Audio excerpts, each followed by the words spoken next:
Hello, and welcome back to my channel. Donc aujourd'hui, on va parler de situation implicite et comment j'ai pu refaire mon permis d'études sans voir mon CAQ. Donc je vais vous parler de tout ça. Donc let's go! Donc si on cherche sur internet statut implicite, on va trouver qu'est-ce que ça veut dire exactement. Je vais vous donner un petit résumé par rapport à ça. Statut implicite, c'est un statut qui va être temporaire parce que, admettons, vous avez votre permis d'études et là, votre permis d'études est venu à la date d'échéance et là, vous avez appliqué pour un nouveau permis d'études, mais vous n'avez pas encore eu de réponse, vous n'avez pas encore eu votre nouveau permis d'études et durant ce délai-là, votre statut, votre ancien permis d'études est fini. Donc, la date d'échéance est arrivée. Donc, vu que votre dossier est en traitement, ça veut dire que vous êtes en statut implicite. Quand vous êtes en statut implicite, vous pouvez garder tous vos droits. Même si on sait très bien que, par exemple, le numéro d'assurance sociale a la même validité du permis d'études ou permis de travail. Mais vu que vous êtes en statut implicite, ça veut dire que vous avez le droit de garder votre travail et travailler avec le même numéro d'assurance sociale. Si vous êtes aux études, vous avez le droit d'étudier aussi, même si votre permis d'études n'est plus valide. Vous gardez les mêmes droits jusqu'à avoir le résultat. Si vous avez eu un refus, ça veut dire que vous devez quitter le pays le plus vite possible. Si vous avez eu un nouveau permis, peu importe le permis, ça veut dire que ça y est, il y a un nouveau cycle qui va commencer. Pour devenir statut implicite, il faut que votre demande soit faite avant la date d'échéance de votre ancien permis. Je vais vous donner un exemple, vous allez mieux comprendre. Donc, admettons, votre permis d'études finit le 13 août. Donc, il faut effectuer votre demande avant le 14 août, au plus tard, le 13 août vers minuit. Donc, je vais vous raconter mon histoire, comment j'ai été en situation implicite et comment j'ai réussi à étudier même si j'avais pas de CAQ et j'avais pas de permis d'études. Donc, mon permis est fini. Il y avait un moment où j'ai appliqué pour refaire mon CAQ, mais ça a pris énormément de temps. Et ça y est, mon permis d'études allait finir. Donc là, je suis partie voir la madame qui s'occupait des soutiens étudiants. Et elle m'a dit, « Oh, Sarah, tu peux rien faire, tu t'es obligée d'arrêter tes études et de payer ta session. » Mais tu ne pourras pas étudier cette session-là parce que tu n'as pas de CAQ déjà et ton permis d'études va finir avant que la session finisse. Donc, tu n'auras pas assez de temps pour préparer tout cela et c'est sûr qu'ils vont pas te donner ces jours-ci ton CAQ pour pouvoir renouveler ton permis d'études. Parce que comme on le sait, si tu veux renouveler un permis d'études en ligne, tu dois avoir un CAQ. Tu dois déposer ton CAQ pour pouvoir le renouveler. Sinon, tu ne peux pas le renouveler. À ce moment-là, quand elle m'a dit c'est impossible et tout le tralala, et d'ailleurs, j'ai une amie qui était obligée de payer sa session et elle a arrêté ses cours jusqu'à ce qu'elle reprend son permis d'études. Mais moi, j'ai pas fait cela.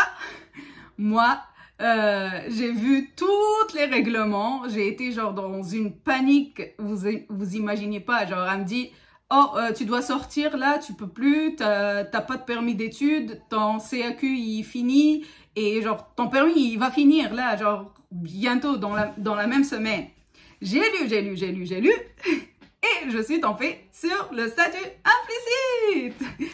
Donc, ce que j'ai fait, vu que comme je vous ai dit, je pouvais pas faire mon permis d'études en ligne parce que j'avais pas mon CAQ. Donc, ce que j'ai fait, c'est que j'ai fait mon permis d'études version papier. Et aussi, j'ai dit à cette madame-là, oh, je peux le faire version papier, mais je vais pas envoyer mon CAQ, mais avec un peu de chance, le temps qu'il traite ma demande, je vais avoir mon CAQ et après, je vais envoyer mon CAQ. Elle me dit, oh Sarah, c'est impossible, je pense pas que tu vas pouvoir parce qu'ils vont te donner un refus. Et s'ils me donnent un refus, ça veut dire que je dois quitter le territoire canadien. Donc, elle me dit, ils vont ouvrir ton dossier, il n'y a pas de CAQ, donc automatiquement, ils vont te donner un refus et là, tu dois quitter le pays. Je lui ai dit, ouais, mais je vais essayer, j'ai rien à perdre. Je dois vraiment pas quitter le pays, je dois étudier. En plus, je vais pas payer 10 000 $ pour ma session coûte 10 000 $. Je vais pas payer 10 000 $ pour qu'à la fin, j'ai même pas de cours validés ou autre. Genre, je vous donne 10 000 comme ça. Elle me dit, ouais, tu peux nous donner la moitié. Genre, t'es sérieuse? Bref, j'espère que vous me comprenez là. Donc, là, j'ai effectué. Mon permis, il finissait genre, admettons, je vais dire du n'importe quoi, le 15 mars. Moi, le 15 mars, c'était la date limite de mon permis d'études. Le 15 mars, j'ai ramassé toutes les papiers que j'avais besoin, sauf mon CAQ, et j'ai déposé mon dossier version papier. Donc, j'ai déposé mon dossier et là, je suis tombée situation implicite. Donc, j'ai le droit de rester et d'étudier et tout. Pour prouver que vous êtes en situation implicite, il faut avoir le papier de la poste qui prouve que vous avez fait votre demande avant la date d'échéance. Et aussi, j'ai appelé l'immigration pour vérifier avec eux. J'appelle l'immigration là, je lui dis « Oh, en fait, je voulais vérifier mon statut au Canada. » Et je voulais être sûre que je suis en statut implicite. Là, le gars me dit, Sarah, vous n'êtes pas en statut implicite, vous êtes illégale au Canada. Illégal? Il me dit, oui, vous devez quitter le territoire canadien au plus vite possible.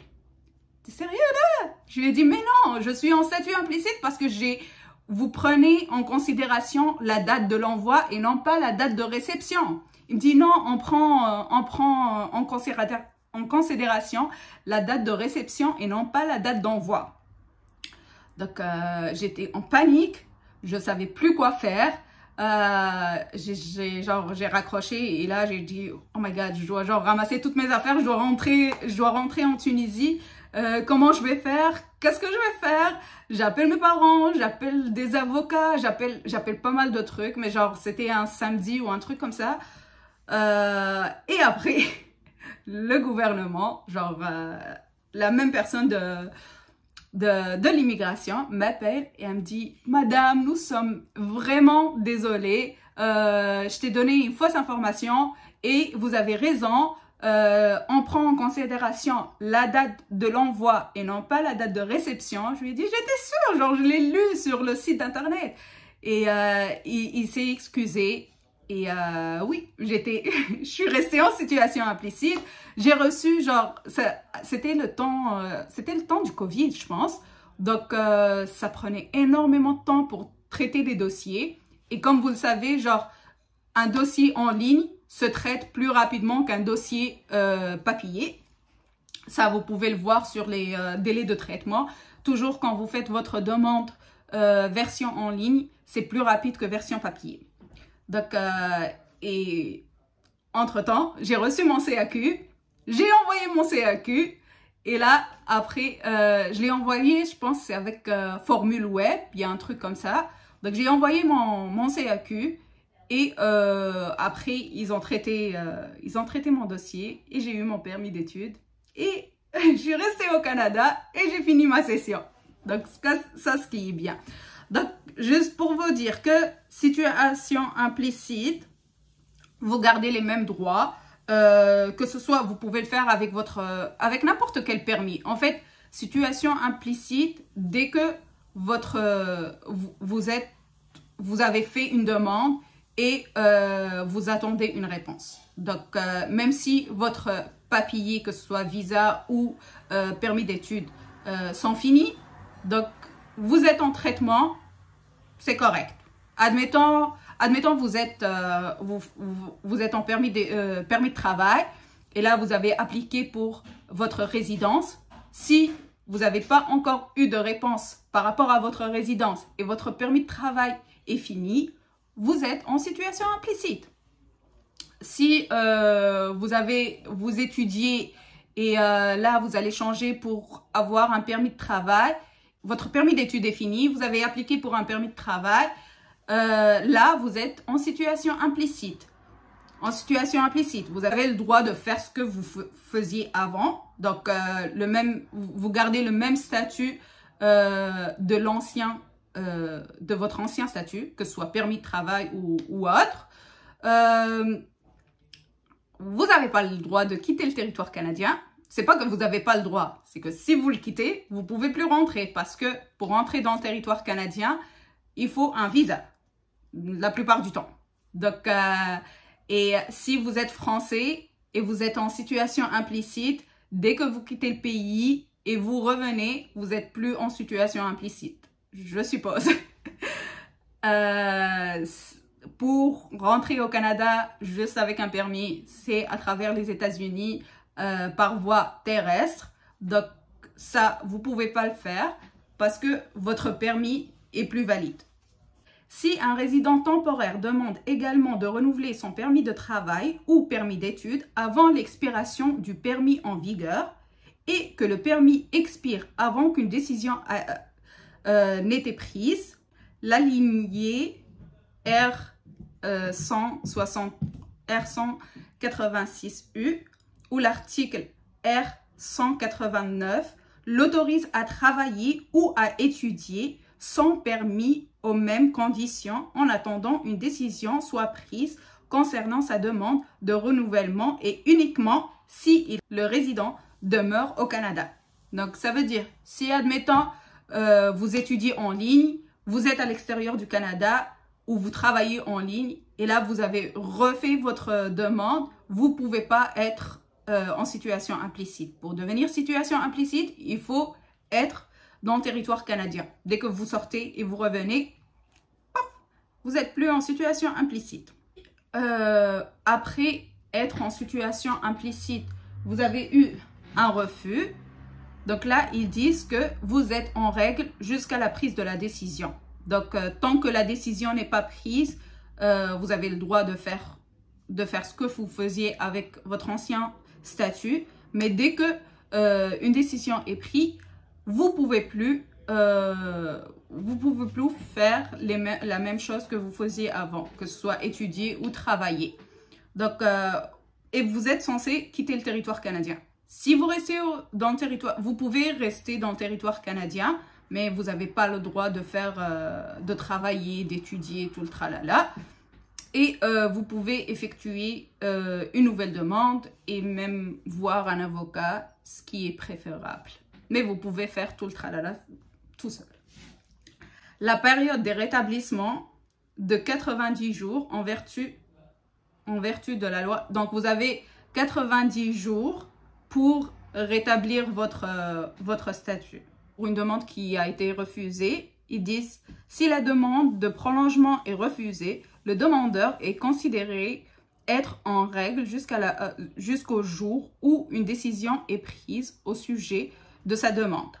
La période de rétablissement de 90 jours en vertu de l'article R182 débute à la date du refus.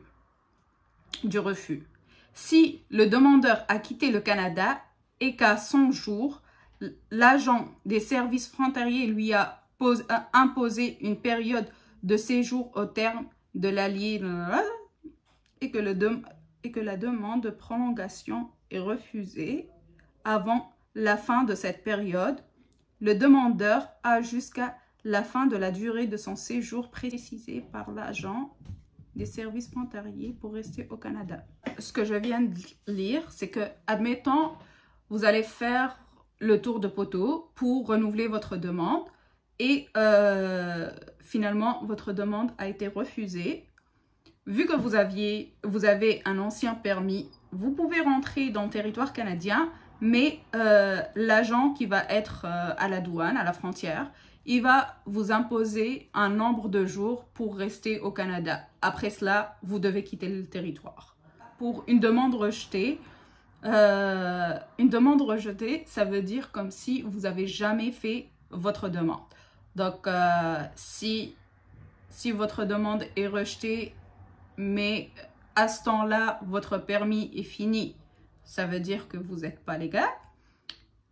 Si votre demande est rejetée et vous avez encore votre permis qui est encore à date, donc vous restez avec le même statut jusqu'à l'expiration de ce statut. J'espère que je vous ai clarifié quelques trucs. J'en ai pas parlé dans mon ancienne vidéo, genre ma précédente vidéo qui parlait des statuts au Canada. J'en ai pas parlé parce que c'est un cas spécifique et c'est pas vraiment un statut. C'est genre, c'est un statut, oui, mais c'est plus une transition. Donc, c'est pour ça. Il est préférable toujours d'effectuer toutes vos demandes 6 mois en avance. Et vous avez le droit de l'effectuer 6 mois en avance. Donc, moi, ce qui m'est arrivé, j'ai effectué ma demande 6 mois en avance. Mais malheureusement, mon CAQ, il a pris beaucoup de temps. J'avais pas d'autre solution à part d'effectuer ma demande de permis d'études version papier, parce que il faut savoir que c'est vrai qu'au Québec, il faut avoir le CAQ pour pouvoir étudier. Et ce qui est important, c'est le permis d'études. Donc, pour avoir un permis d'études au Québec, il faut avoir un CAQ. Mais vous pouvez être en processus de faire le permis d'études sans le CAQ. Et c'est ce que j'ai fait. Et comme ça, vous restez légal. Parce que c'est pas le CAQ en tant que tel qui est obligatoire. C'est le permis d'études qui est obligatoire. Mais le permis d'études demande un CAQ. Au Québec. Seulement au Québec. Dans les autres provinces, il n'y a pas de CAQ. Le certificat d'acceptation du Québec. Donc, mais, ouais. C'est juste par rapport à cette province-là. Le plus important, c'est le permis d'études. Donc, je vous rappelle toujours, le permis d'études ou le permis de travail vous permet d'exercer cette fonction au Canada. Le visa vous permet d'entrer au Canada. Seulement, le visa, c'est un papier qui vous permet de rentrer. Le permis d'études, permis de travail ou autre permis que je ne connais pas, ne vous permettent pas de rentrer dans le territoire canadien, sauf si vous rentrez par voie terrestre à travers les États-Unis. C'est tout. Sinon, si vous rentrez par voie aérienne, il faut avoir un visa. Et pour les Français, ils ont un autre type de visa que je ne connais pas vraiment très bien. Mais bon, je parle de mon passeport vert que je suis obligée d'avoir le visa. That's it. Bon, si vous avez d'autres questions, n'oubliez pas de les mettre en commentaire. Je réponds assez souvent sur toutes vos questions. Ne m'envoyez pas de questions sur Instagram parce que je reçois pas mal de messages sur Instagram. Mais je préfère que vous le mettiez en commentaire. Comme ça, tout le monde va profiter de vos questions et on va partager toutes ces informations-là. Bisous, bye!